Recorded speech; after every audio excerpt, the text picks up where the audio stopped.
भी करना है इसके ऊपर। तो हम कैलकुलेट कर लेते हैं एपीसी। एपीसी हमारा रेशो है total consumption and total income का। एपीसी हम कैलकुलेट करेंगे C upon Y when income is 0। तो हमारी एपीसी की जो वैल्यू है वो हमारी आएगी 20/0। किसी भी नंबर को हम 0 से डिवाइड करते हैं तो वैल्यू हमारी आ जाएगी इंफिनिटी। अब next when income is 50, APC की हमारी वैल्यू आ जाएगी सी अपॉन में बाई 60 अपॉन में 50 1.2। नेक्स्ट व्हेन इनकम इज 100, हमारी एपीसी की वैल्यू आ जाएगी सी अपॉन बाई 100 अपॉन में 100।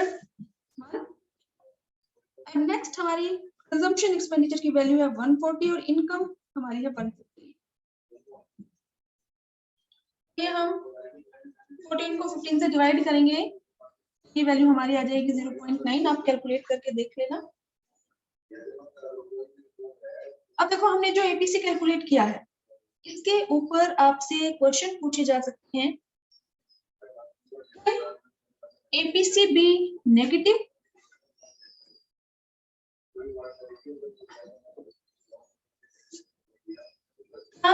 एपीसी की वैल्यू नेगेटिव हो सकती है। आप अपने ऐसे अगर क्वेश्चन आपसे पूछे जाए वैल्यू बेस्ड, ऐसे क्वेश्चन में आपको अपना शेड्यूल बनाना है। इसमें आप कंजम्पशन एक्सपेंडिचर इनकम की वैल्यूज जरूरी नहीं है कि आप यही वाली ले, आप कोई भी शेड्यूल बना सकते हैं। शेड्यूल बना के आपको एपीसी आप कैलकुलेट करके देखें और जो भी क्वेश्चन आपसे पूछे जाए एपीसी से रिलेटेड तो उनका आप आंसर कर दे सकते हैं। जैसे कि हमारा क्वेश्चन है एपीसी बी नेगेटिव, आप अपने शेड्यूल में चेक कर सकते हैं क्या एपीसी की वैल्यू कहीं भी नेगेटिव है। भी जो कंजम्पशन एक्सपेंडिचर है नेवर बी नेगेटिव और 0। जिंदा रहने के लिए हमें कुछ ना कुछ कंजम्पशन एक्सपेंडिचर करना पड़ता है, चाहे हमारी जो इनकम है वो 0 ही क्यों ना हो। APC can never B negative, APC कभी भी नेगेटिव नहीं होगा। ऐसे अगर आपसे क्वेश्चन पूछा जाए कैन एपीसी बी 0,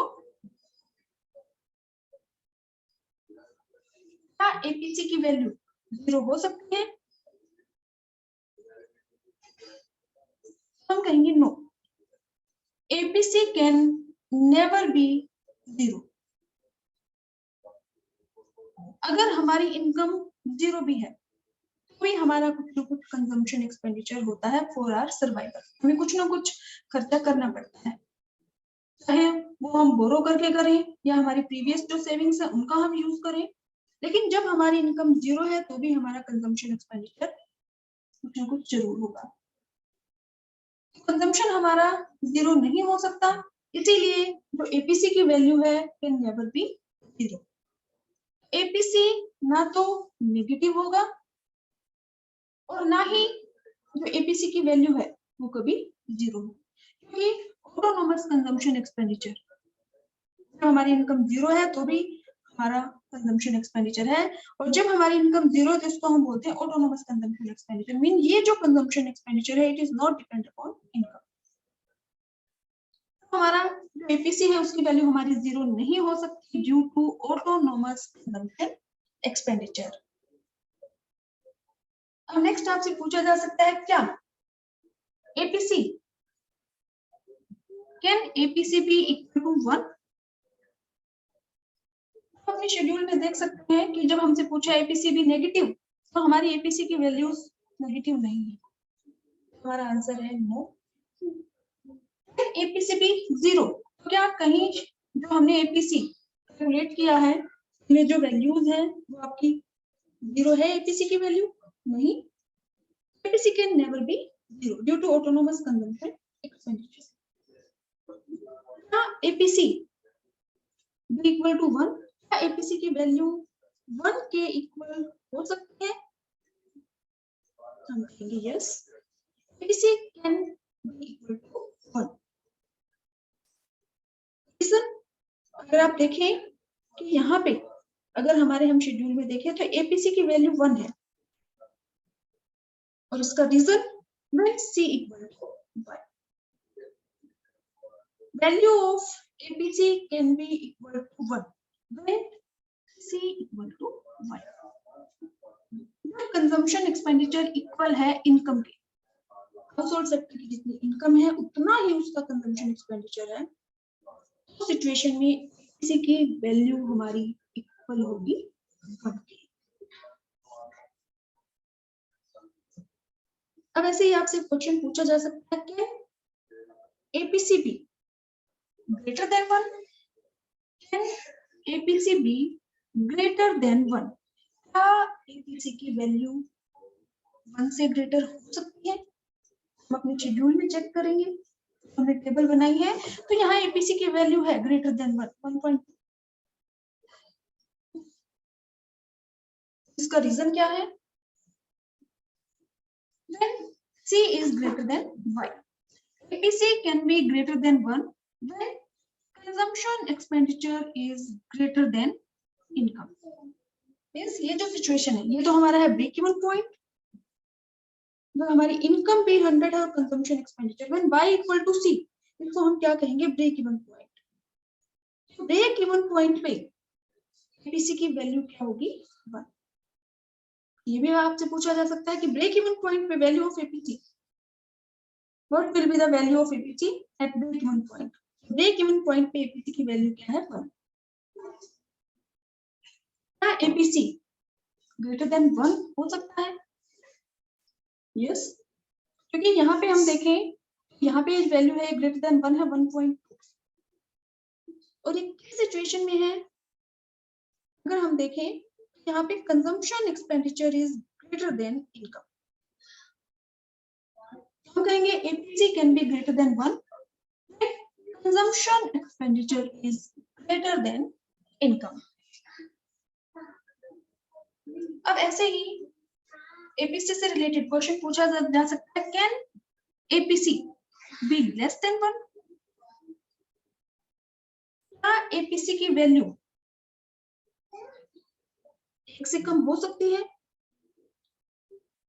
सिचुएशन में भी हम अगर अपने शेड्यूल को देखें तो इसको देखने से हमें पता चल रहा है एपीसी की value can be less than 1। Reason, income is greater than consumption. APC की वैल्यू 1 से कम की सिचुएशन में है, अगर हम शेड्यूल में देखें तो कंजम्पशन एक्सपेंडिचर कम है और इनकम ज्यादा है। APC can be less than 1 when income is greater than consumption expenditure. Income is greater than consumption expenditure when people start saving. इस सिचुएशन में APC है, उसकी वैल्यू लेस देन 1 हो सकती है।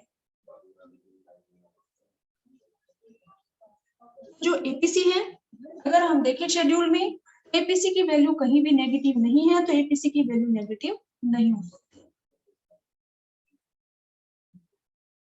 एपीसी वैल्यू 0 भी नहीं हो सकती, अगर हम शेड्यूल में देखें तो कहीं भी 0 नहीं है, क्योंकि हमारा ऑटोनोमस कंजम्पशन एक्सपेंडिचर है जो इनकम के ऊपर डिपेंड नहीं है। इस सिचुएशन में भी व्हेन इनकम इज 0, जो एपीसी की वैल्यू है वो हमारी 0 नहीं होगी। एपीसी की वैल्यू ना तो नेगेटिव हो सकती है ना 0 हो सकती है। एपीसी की वैल्यू 1 हो सकती है at break even point when C equal to y। APC की वैल्यू ग्रेटर देन 1 हो सकती है when c is greater than y। APC की वैल्यू लेस देन 1 भी हो सकती है when income is greater than consumption expenditure, या consumption expenditure is less than income. अब एपीसी से रिलेटेड एक और क्वेश्चन आपसे पूछा जा सकता है, APC fall when income increases। एक करेक्ट स्टेटमेंट है और इनकरेक्ट है। ऐसे क्वेश्चन के लिए अब आप अगर हम शेड्यूल को देखें, क्वेश्चन क्या है, एपीसी फॉल होता है व्हेन इनकम इंक्रीजेस। चेक कर सकते हैं अपने शेड्यूल में कि जैसे जैसे इनकम इंक्रीज हो रही है 50 से 100, 100 से 150, एपीसी की वैल्यू कांस्टेंट है, इंक्रीज हो रही है, डिक्रीज हो रही है।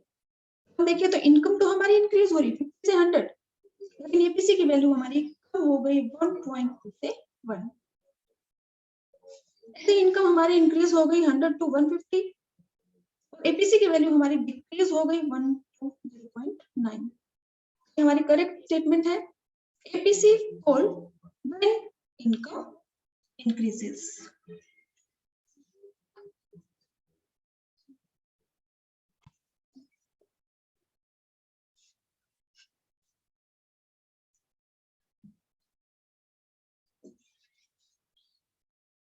इनकम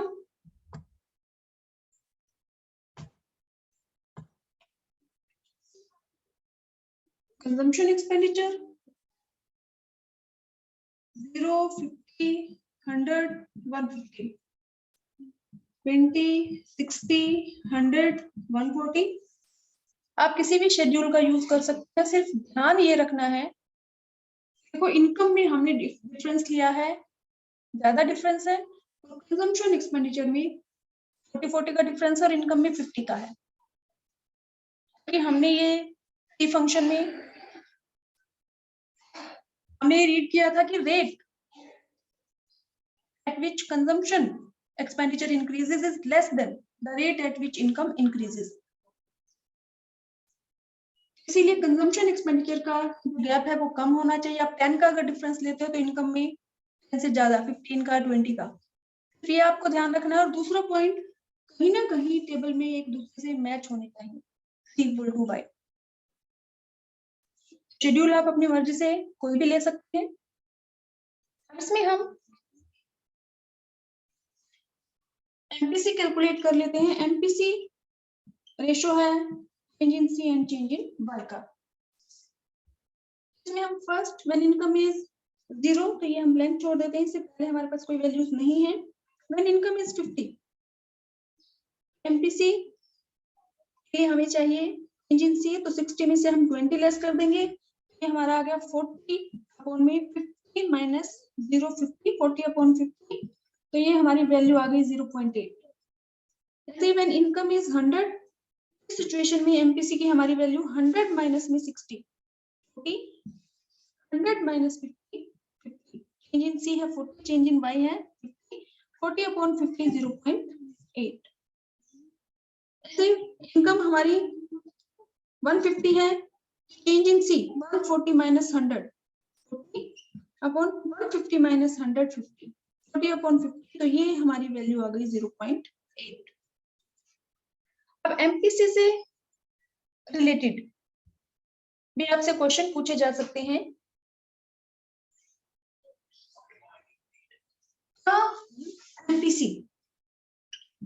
एमपीसी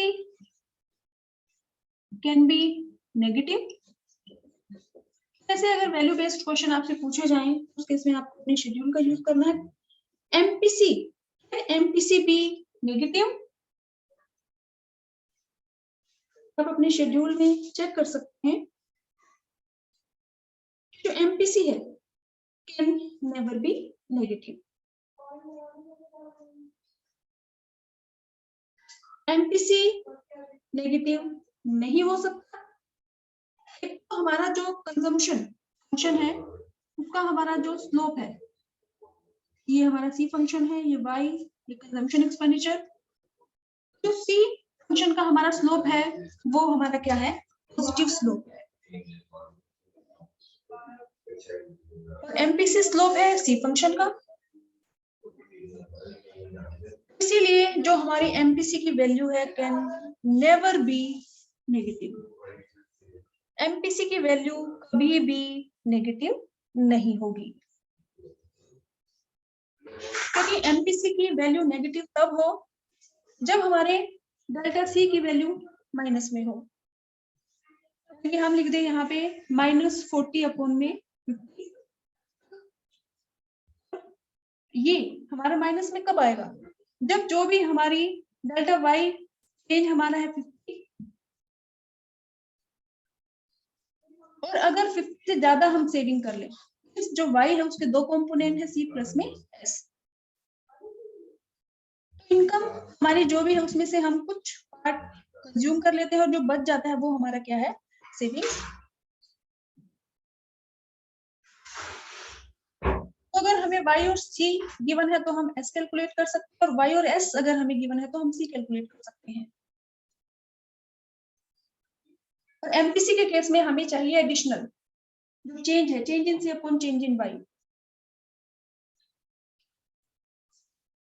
एमपीसी की वैल्यू नेगेटिव भी हो सकती है जब चेंज इन s है वो हमारा इनकम से ज्यादा हो, सेविंग्स हमारी एडिशनल इनकम से ज्यादा हो, लेकिन ऐसा पॉसिबल नहीं है। इन सिंपल वर्ड्स हम ये कहेंगे, आप अपने शेड्यूल में चेक कर सकते हैं क्या एमपीसी नेगेटिव हो सकता है, नहीं। सिंपल सा रीजन है कि हमारा जो सी फंक्शन है उसका स्लोप है पॉजिटिव, और एमपीसी स्लोप है सी फंक्शन का और वो पॉजिटिव है, इसीलिए एमपीसी की वैल्यू कभी भी नेगेटिव नहीं हो सकती।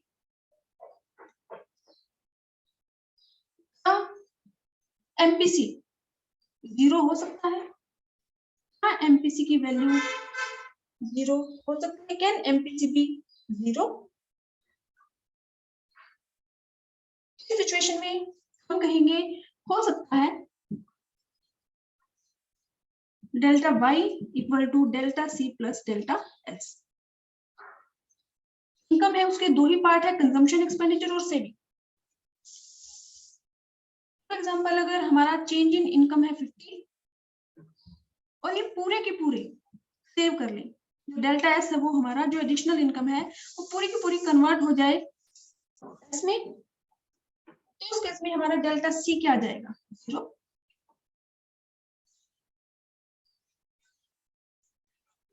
एमपीसी की वैल्यू हमारी 0 हो सकती है जब, क्योंकि एमपीसी हमारा क्या है, additional income, part of additional income that goes to consumption. MPC की वैल्यू हमारी 0 हो सकती है अगर जो भी चेंज हुआ है इनकम में 50 से 100, तो डिफरेंस जो है 50 का वो सारा का सारा कन्वर्ट हो जाए सेविंग्स में। उस सिचुएशन में हमारी एमपीसी की वैल्यू 0 हो सकती है। अब ऐसे ही अगर आपसे पूछा जाए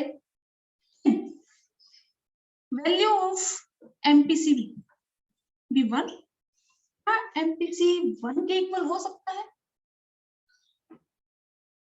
हम कहेंगे यस। जैसे हमारे शेड्यूल में तो जो इनकम में जो चेंज हुआ है, इंक्रीज हुई है, उसका कुछ पार्ट कंजम्पशन में कन्वर्ट हुआ है 50 में से 40, लेकिन अगर हाउस होल्ड सेक्टर जितनी एडिशनल इनकम है सारे के सारे अगर कंज्यूम कर ले,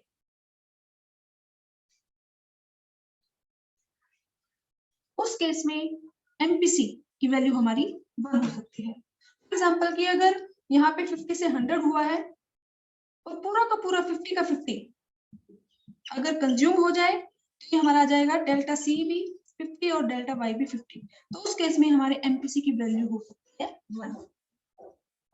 आपको ये ध्यान रखना है एक और important point, value of MPC lies between 0 to, MPC की वैल्यू 0 से कम भी नहीं होगी, मींस नेगेटिव वैल्यू नहीं होगी। और एमपीसी ये पार्ट है एडिशनल इनकम का, कंप्लीट इनकम का नहीं है, एडिशनल जो चेंज हुआ है इनकम में, इसीलिए एमपीसी की value never be greater than 0। तो इसमें हम बात कर रहे हैं एडिशनल इनकम की, एडिशनल इनकम का कितना पार्ट कंज्यूम हुआ है। अब यहाँ पे अगर 50 है तो कंजम्पशन क्या 60 का हो सकता है, नहीं, क्योंकि हम बात करें एडिशनल इनकम का कितना पार्ट कंजम्पशन एक्सपेंडिचर में कन्वर्ट हुआ है। एमपीसी के केस में, एपीसी में तो हो सकता है कि जितनी इनकम है कंजम्पशन उससे ज्यादा हो जाए, कि इनकम 50 है और कंजम्पशन 60 है एपीसी के केस में, लेकिन एमपीसी में क्योंकि हम एडिशनल इनकम का पार्ट कन्वर्ट हुआ है कंजम्पशन एक्सपेंडिचर में। अगर डेल्टा y 50 है, delta c can never be greater than additional income. ये इसके इक्वल तो हो सकता है, इससे कम होगा, can never be greater than additional y। MPC की वैल्यू नोट डाउन करें, एमपीसी की वैल्यू लाइज बिटवीन 0 to 1। ना तो एमपीसी की वैल्यू नेगेटिव होगी, ना ही ग्रेटर देन। जो एमपीसी है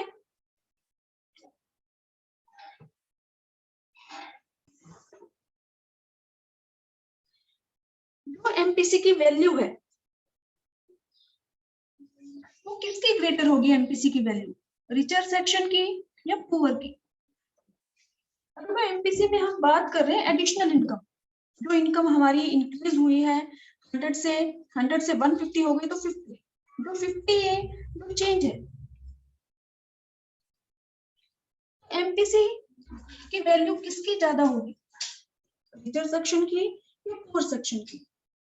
आप देखिए तो जो रिचर सेक्शन है उसके पास तो पहले ही पैसा ज्यादा है, तो उसकी सारी जो जरूरतें हैं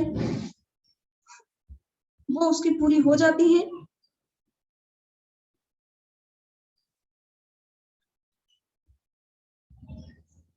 तो इसीलिए जो पुअर सेक्शन है उसकी जो जरूरतें हैं वो शुरू में इतनी पूरी नहीं होती, तो जैसे जैसे उसकी इनकम इंक्रीज होती है तो उसका बड़ा हिस्सा खर्च करता है कंजम्पशन एक्सपेंडिचर पे। ये भी आपको ध्यान रखना है कि MPC of poor is greater than richer section. Poor जो पीपल है उनकी एमपीसी की वैल्यू ज्यादा होगी बजाय के रिचर सेक्शन की। एमपीसी से रिलेटेड जितने भी पॉइंट्स है वो क्या है? एमपीसी की वैल्यू नेवर बी नेगेटिव, ना तो नेगेटिव होगी ना ग्रेटर देन 1 होगी। एमपीसी की वैल्यू लाई करेगी 0 to 1, 0 भी हो सकती है 1 भी हो सकती है और 0 to 1 के बीच में लाई करेगी। अब अगर आपको एमपीसी का शेड्यूल बनाना है आप ध्यान रखना कि हमेशा हमारी एमपीसी की वैल्यू कांस्टेंट आनी चाहिए, क्योंकि सी हमारा क्या है? लीनियर फंक्शन है, स्ट्रेट लाइन हमारा है, इसीलिए है क्योंकि एमपीसी क्या है? कांस्टेंट। लेकिन क्वेश्चन में अगर आपको कैलकुलेट करने को बोल दिया जाए कैलकुलेट एमपीसी, तो आपको जो भी वैल्यूज रखी है उसमें आपकी एमपीसी की वैल्यू डिफरेंट भी हो सकती है, कहीं पे 0.8 आ गई, कहीं पे 0.4 आ गई, डजंट मैटर। लेकिन अगर आप एमपीसी का शेड्यूल बना रहे हैं तो ध्यान रखना है कि एमपीसी की वैल्यू क्या होनी चाहिए? कांस्टेंट।